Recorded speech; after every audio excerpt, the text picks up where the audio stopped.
বাইরে সারা দেশে এখন চলছে সান্ডা নিয়ে আলোচনা সমালোচনা। এই সান্ডা কি, কেন সান্ডা খায়, এই নিয়ে নানান প্রশ্ন।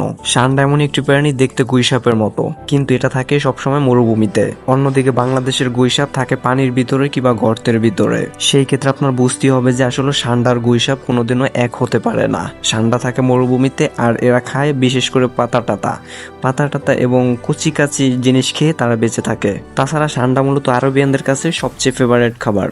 বিশেষ করে সৌদি আরব, কাতার, দুবাই, বাহরাইন এই 4টা দেশে বেশিরভাগই এগুলো ব্যবহার করা হয় এবং এগুলো বেশিরভাগই খাওয়া হয়। তাছাড়া কাতারের মরুভূমির থেকে আপনি যদি একটা সান্ডা ধরে আনতে পারেন তাহলে আপনি পাবেন 1500 রিয়াল, যা বাংলা টাকায় 50,000 টাকা। এবং সেই হিসাবে আপনি বুঝতেই পারছেন যে আসলে কাতারিদের কতটা বেস্ট খাবার এই সান্ডা। এবং সান্ডা রয়েছে প্রচুর পরিমাণ প্রোটিন এবং ভিটামিন, যা কাতারিরা খেলে তারা বুঝতে পারে। তবে ইসলামিক অনুযায়ী এই প্রাণীটি খাওয়া একদমই হারাম। মানছে না কাতারিরা, সৌদি আরবেরা এবং মানছে না বাহরাইন, মানছে না দুবাই। আচ্ছা, এখন আপনার প্রশ্ন হচ্ছে যে আরবিয়ানরা কেন সান্ডা খায় আর সান্ডার উপকারিতাই কি?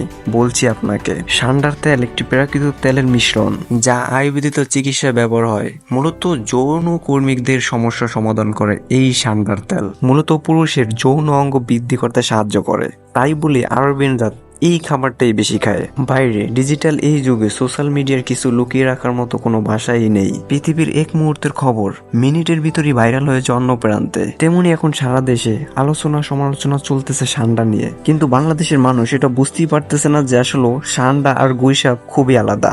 তারা মনে করে যে গুইসাপই আসলে সান্ডা। অন্যদিকে গুইসাপের লেজে কোনো কাটা দাগ নেই। সান্ডার লেজে দেখবেন যে আসলে খুবই কাটা দাগ, আবরণ সৃষ্টি দাগ। গুইসাপ কোনো মানুষকে চোপল মারলে সাথে সাথে বিষে আক্রমণ করে এবং মানুষ মরার সম্ভাবনা থাকে, কারণ গুইসাপের কামড় রয়েছে অত্যন্ত বিষ। বিশেষ করে দেখবেন গুইসাপ কিন্তু সাপকেও মেরে ফেলে। অন্যদিকে সেই তুলনায় সান্ডা পুরাই আলাদা। দেখতে গুইসাপের মতো হলেও এটা কামড় দিলে কিচ্ছুই হয় না, বরং কোনো দাগও পড়ে না। সান্ডায় মূলত লতাপাতা খেয়ে বেঁচে থাকে। বিশেষ করে ইঁদুর, পোকামাকড় এগুলো সান্ডায় খায় না, যার জন্য আরবিয়ানরা সান্ডাকে খুবই পছন্দ করে। তাছাড়া বোঝা গেছে যে আসলে সান্ডায় খুবই অপকারিতা রয়েছে।